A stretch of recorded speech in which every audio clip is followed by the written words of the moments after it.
Good evening. It's so wonderful that you've joined me tonight. I'm so glad to have you as my listeners with me tonight. It's such a special thing, and I welcome you to the Saroy channel. So we've got a wonderful story tonight, so let's get started. It's all about Klondike gold mining in Alaska. Okay, so let's get started. Dear Sarah, I'm writing to tell you about my experience with the hairy man, otherwise known as Bigfoot. It all happened when my wife and I decided to move to Alaska to claim our stake in a piece of land and to mine it for gold.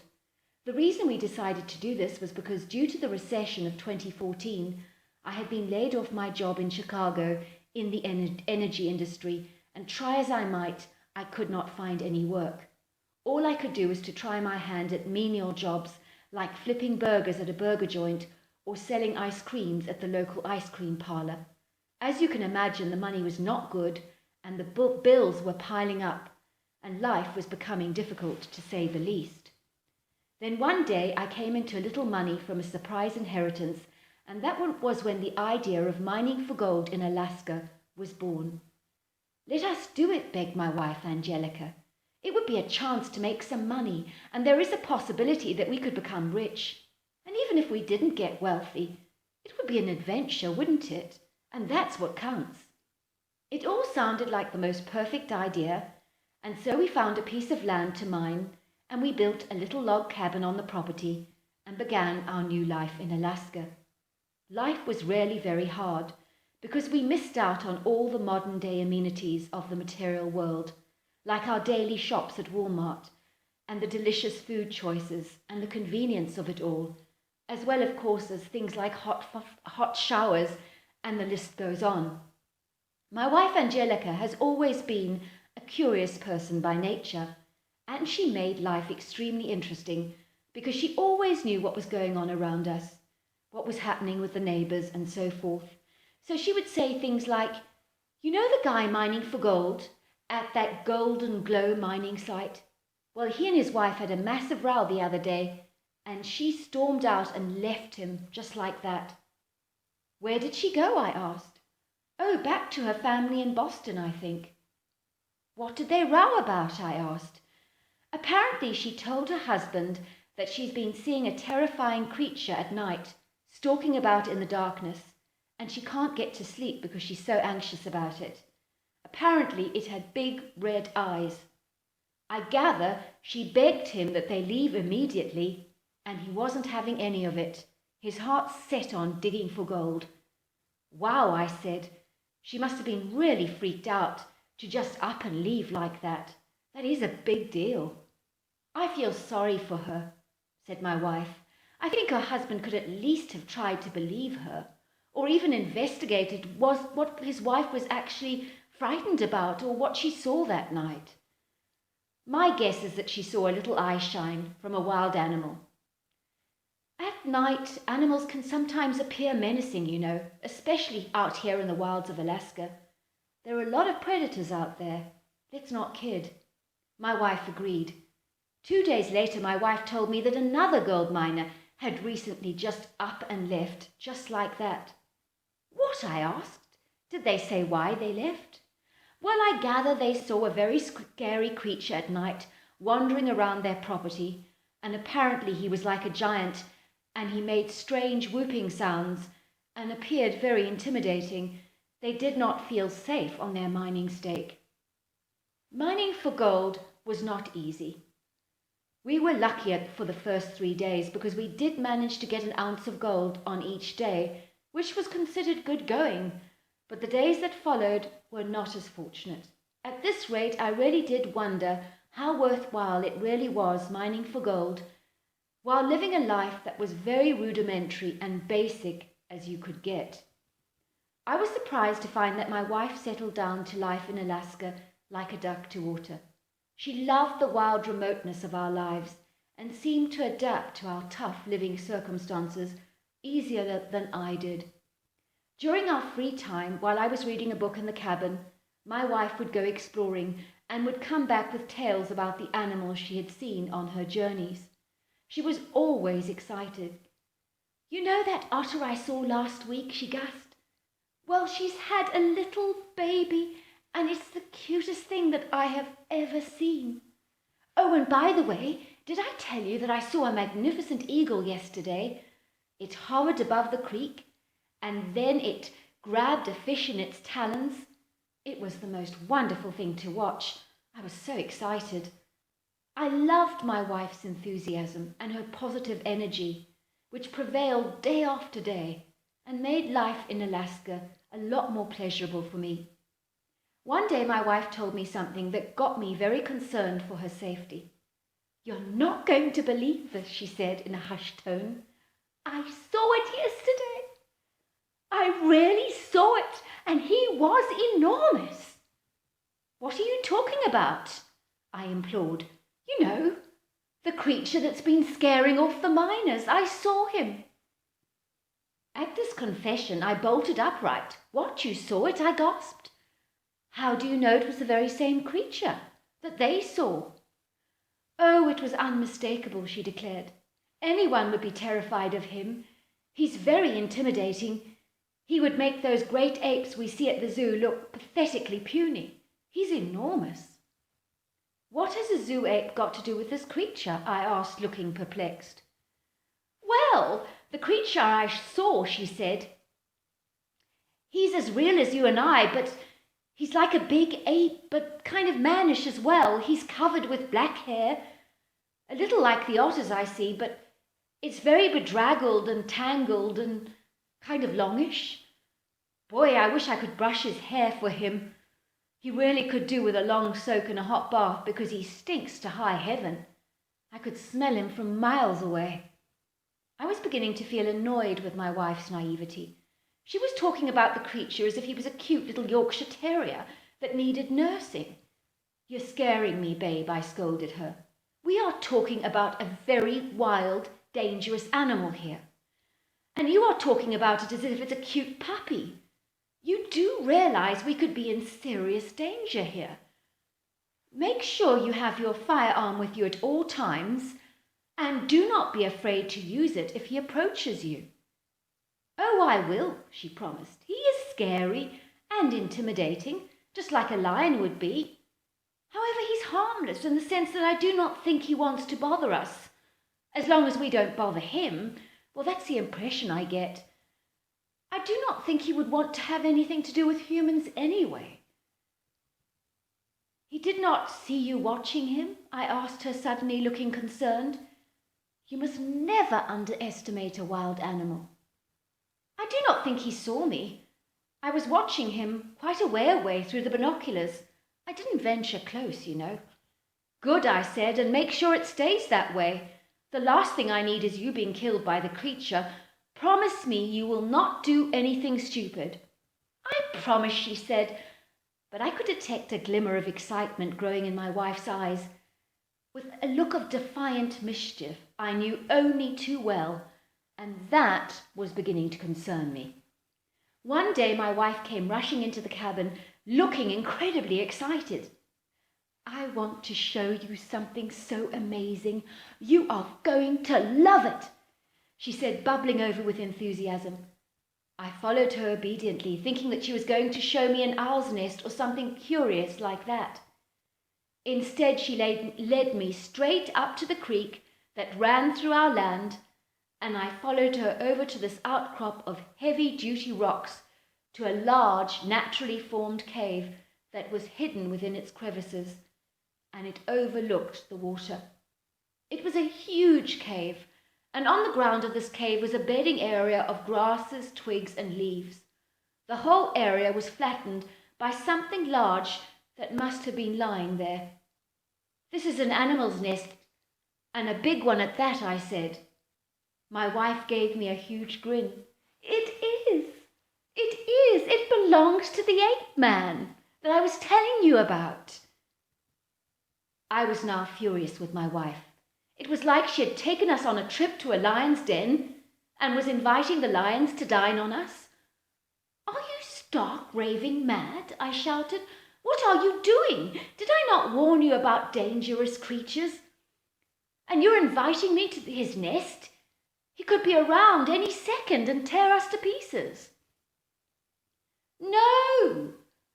silly. He's gone for his morning dip," my wife laughed. "He'll be gone for hours. He always is. It's his morning routine. I've been watching him every day now. He's an amazing swimmer, you know, and he comes back with several dead muskrat in his arms, and he brings them into this cave. I've seen him do it day after day. It's the same routine all the time." I was not convinced that my wife and I were safe. Far from it, in fact. Just as I was about to push my wife Angelica out of the cave, I noticed something gleaming brightly within the pile of bracken, twigs and grasses that the creature slept on. I picked it up in my hand and examined it. It was the biggest gold nugget I'd ever seen. And then there were more, lying in the nest. There were also all kinds of shiny things in his little den or nest, whatever you'd like to call it. There were pieces of aluminium foil, an old Christmas decoration that glittered brightly, as well as a glitzy table napkin ring, a silver fork, and a bright golden thimble, along with carcasses of muskrat, coyote, and various fish bones. "Oh, my word, he's a true magpie. I think I'm going to call him Magpie," Angelica laughed. "He's just like those birds. They go and they pick up everything that sparkles and they put it in their nests, and people find things that they've been losing for ages, like rings and, sparkling trinkets that the birds have picked up that end up in their nests. They just love anything that sparkles." I was not listening. "Look," I said, pointing to a chest at the far end of the cave. "I didn't see that," she said. "I never noticed that before." We ventured over to the chest and found that it was completely covered with dust and cobwebs, and it was almost invisible in the darkness of the cave. When I pushed it open, we both just gasped in shock. There in the chest were millions and millions of gold nuggets. There was also a torn page from a diary inside the chest, and it read the following.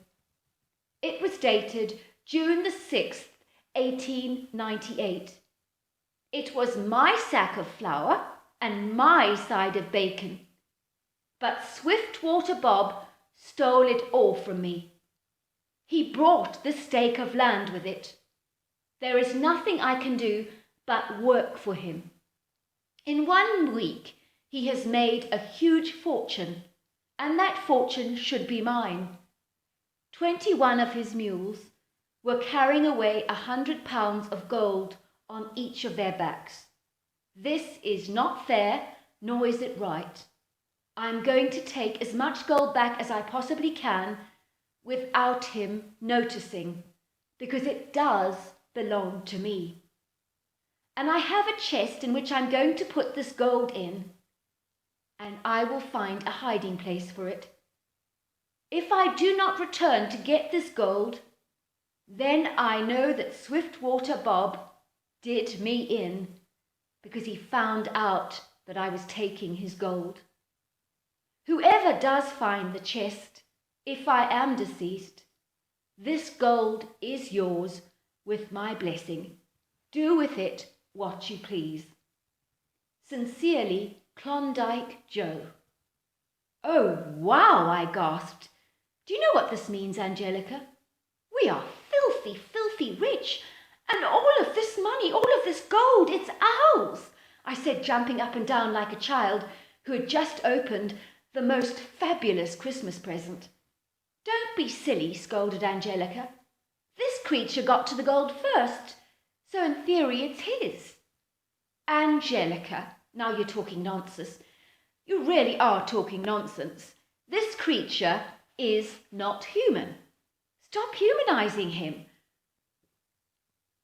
What would he do with all this gold?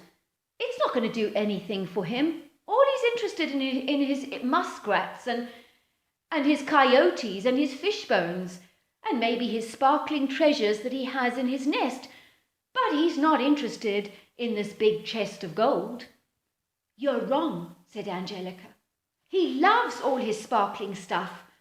Look at his nest. If we took all this stuff, he'd get upset."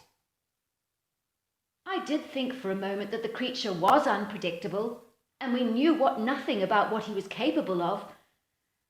And his nest was indeed full of sparkling things, and maybe he would get upset if he returned to his nest and found the sparkling stuff missing.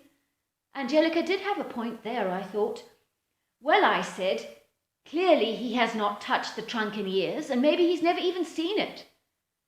So we can take that without him noticing it. I think this cave must have been Klondike Joe's hiding place during the gold rush. We must be the first humans to have found the trunk with the letter. So this gold is legally ours, even from Klondike Joe's point of view. Angelica considered my words, and then she smiled. I have the answer to resolve this whole situation. I'll be going to town in the morning, and we are not touching that trunk until we've redeemed ourselves with the creature, she said. Wait, leave it to me until I call you. 2 days later, Angelica called me. We can go and get the trunk now, she said. You can take the chest with the gold, but do not take any of the nuggets that are on the nesting area, because they belong to the creature. I promise, I said. I'll just retrieve the trunk with the gold. That's all, nothing more. Finally, we found our way into the dark cave, which smelt musty and putrid, but I didn't care. My thoughts were all on the trunk of gold. Surely this would change our lives forever. I watched Angelica. She opened a large shopping bag filled with bags of sparkling marbles in every colour, as well as bright neon pebbles, Christmas baubles, tinsel, golden glitter stars, bling mugs, and bling necklaces. We are gifting him, she said happily. We do not want to make the creature upset, because an upset creature can be a dangerous one. I think our gifting will make him happy. I really do. Finally, when we left the cave and returned to our cabin, the realization dawned on us that we were now stinking rich, and it was all thanks to this big creature known as Bigfoot, Klondike Joe. Both of them had led us to this incredible treasure. I bet Swiftwater Bob found out that Klondike Joe was taking back his gold. In the end, Klondike Joe got the better of him by taking that gold back, but sadly it cost him his whole life. It must have been so rough in those gold rush days. That night we heard a knocking sound at our cabin. It was like a gentle tapping, nothing to be fearful of. I could hear heavy feet scurrying away, and I peered out of the window, and I saw the creature that you people call Bigfoot. I had seen him many times before, in books, of course, but this was different. He was bipedal, 8 feet tall, and gargantuan in size. I only saw the back of him as he literally shot out of sight within seconds. He was definitely like an ape man, I thought, because of his gait. When we opened our cabin door the next morning, there on our front doorstep, we found 8 dead muskrats and a single golden nugget. It's the creature, smiled my wife, looking elated. Did I not tell you he's pleased with our gift and he's returned the favour? All this happened over 20 years ago. My wife and I bought a beautiful $1 million property overlooking magnificent views out here in Florida. We are now retired and live a very high quality lifestyle, and it has a lot to do with a curious, nosy wife, a Bigfoot, and a man calling himself Klondike Joe, who stole back some of his gold in the year 1898. I do hope your listeners enjoyed our rags to riches story, because it can happen to anyone, and I hope it happens to you. Whether you believe that this story is true or not, it's up to you. I really don't care. But my wife and I hope you enjoyed the story anyway. Thank you so much for that lovely, lovely story. Until next time, to you and my listeners, good night.